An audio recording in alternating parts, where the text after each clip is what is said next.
as you can see, there's always stuff to do here at Silent Hill Acres. I'm back with, this is the experimental food plot that I did last year. And I was getting ready to come out here and start tilling this all up to get it prepped for this season and, start getting seeds in the ground and all that. But as you can see in the background, during our last storm, we had this tree just fall over and took out, I don't know, probably 2 or 3 other trees. So this is my project today. I got to get this all cleaned up. As you saw, I've got the side-by-side out here and with the trailer, and all the branches and stuff like that I'm going to throw on the trailer because I'll take that to the other side of the property and let it put in with the other piles that I have. Because eventually what I'm going to do is just run it all through the wood chipper and have our own mulch to either put in a kids playground area or our garden bed area. All right, before I get too far into this, I did bring out the Coyote today, and I put the grapple on the front because this will be used to pick up the bigger pieces of the tree. And what makes it nice is I can pick up a section, cut it off, and then get to a point where I'll just get a hold of it and drag it out because it's kind of back in the woods a little bit. So I'll get that. And then the other thing that I brought out was the landscape rake. And the reason why I brought that is once I get all this cut up and everything, there'll probably be a bunch of, small branches and leaves and all that kind of stuff. So I just brought that along, kind of clean everything up, make it look a little bit nicer. Plus it'll be easier for when I go to till it, that, there's not going to be a bunch of sticks and or vines that might get caught up in the tines. So that's the reason why I brought the landscape rake out. I will eventually do a review on that. This will actually be the first time I'm using it, so I don't have much to say about it yet because I have never used it. But we'll give it a shot today, see how it works. There might be a couple other areas around here that I might just to test it out, see what it's like, see how durable it is. And once I've used it a few times, then I'll do a review on it and let you know what I think about it. All right, the tools that I'm going to use today is of course, a chainsaw. But one of the newer things that I've gotten not too long ago is this Bauer pole saw. And the only reason why I got it was because if you bought the battery, you got the whole pole saw for free. And I'm like, I'll give it a shot, see how it works. And I've tested it out a few times, and so far it works pretty good. I think eventually I will replace the chain, put a better chain on it, get a better brand. But as of right now, it actually works pretty good. And so, especially for just, cutting some limbs and branches and stuff like that, I think it works pretty well. But the other tools that I brought out, of course, is my Stihl chainsaw. This is the Wood Boss. It's the MS251. I know eventually I do want to get a bigger one, not just because, I want more horsepower. I just need a longer blade because some of the trees that I have are pretty good size, and trying to cut it with this smaller type of bar, um, you know, I don't think it works as efficient. So eventually I want to get another one with just a longer bar on it. But so far I've had this for, gosh, 6 years. And the only issue that I had with it, and I will definitely say to people, is of course when you start it up, put your brake on. But once you got it cranked and going, take that brake off, because I made the mistake of leaving the brake on. I just let it sat there and run. And they have these nylon gears in there, and it messed them up. So it wouldn't crank, it wouldn't start, it wouldn't do anything. So I took it to the still dealer, and they had to basically take it all apart, replace all the guts in it, you know, the gears and everything. And after that, I haven't had a issue at all with it. So biggest thing is just keeping your chain sharp, and that will make them the chainsaw run so much more efficiently once you have that chain sharpened all the time. The only other thing I did, all right, got my safety glasses on, got my hearing protection. The one thing I did forget was my chaps, but I'm not going to be using the big chainsaw a whole lot, so I'm not going to run all the way back to the house just to get those, but I'm going to go ahead and get started here.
Okay, well, I've stripped it down so far, and as my grandfather used to tell me when we would do this, we've gotten the gravy off, and now we're down to the meat and potatoes of getting this tree cut up.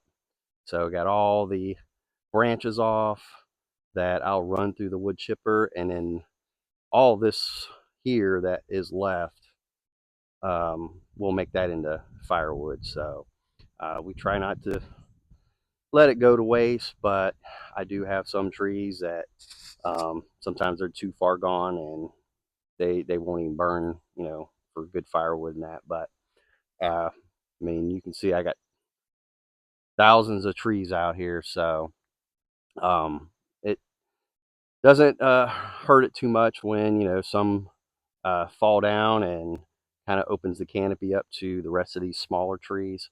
So, but I already have a nice size load of brush here, so I'm going to take that back over to the other side of the house, and I'll get this unloaded, and we'll get that set, come back over, and then we'll get started on cutting all this big stuff up.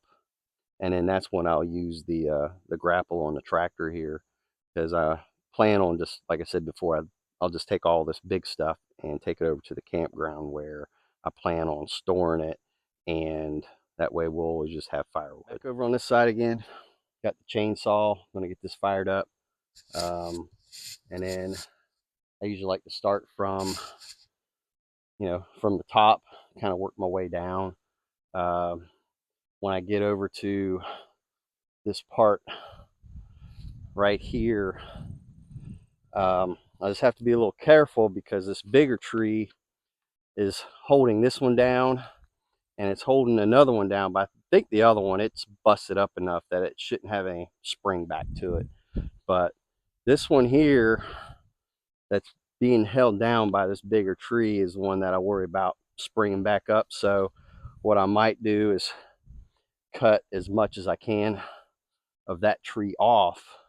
That way there's less weight, and hopefully it won't spring back and at least hit me in the face. But we'll see. But I'm gonna get my chainsaw fired up here, and we'll get started. Again, I forgot my chaps. Even when I went back over to the other side of the property, dropped that brush off, I still forgot them. But again, this isn't a huge project, so hopefully I should be okay. But we'll get started here. Make sure that this branch doesn't come up and smack me in the face.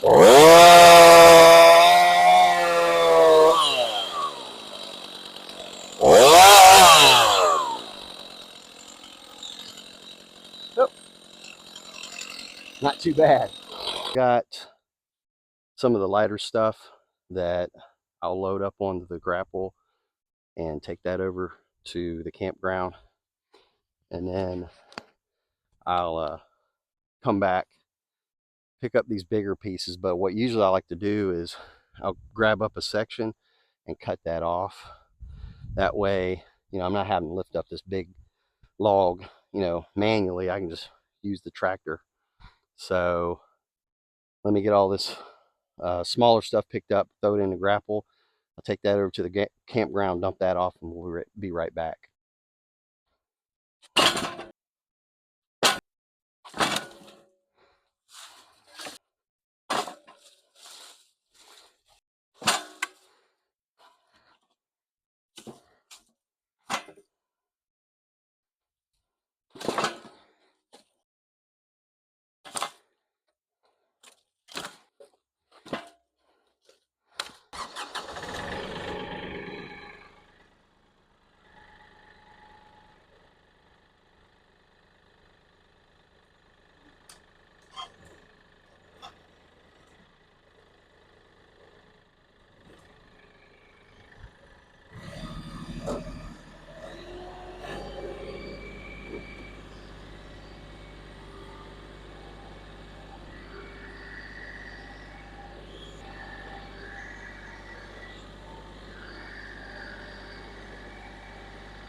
All right, here's the situation here is this is the rest of that tree, and it goes kind of back in there.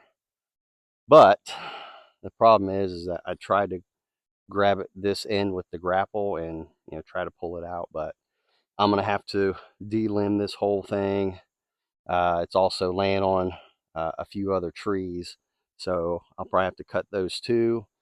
And what I might end up having to do is I have a winch on the front of my side by side.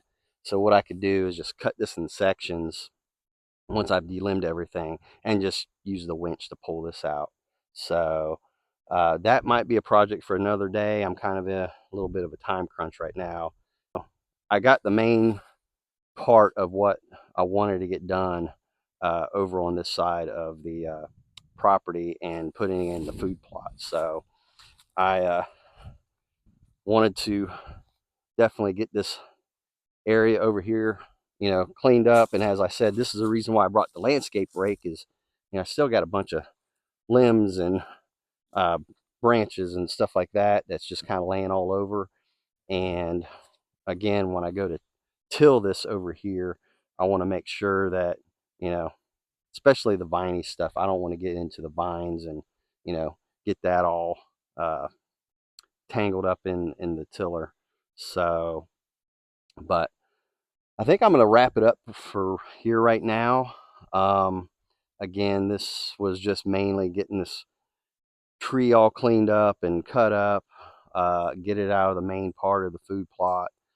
And like I said, I'll come back later on and clean that all up. I might even let that wait until after deer season because deer season starts in 4 days.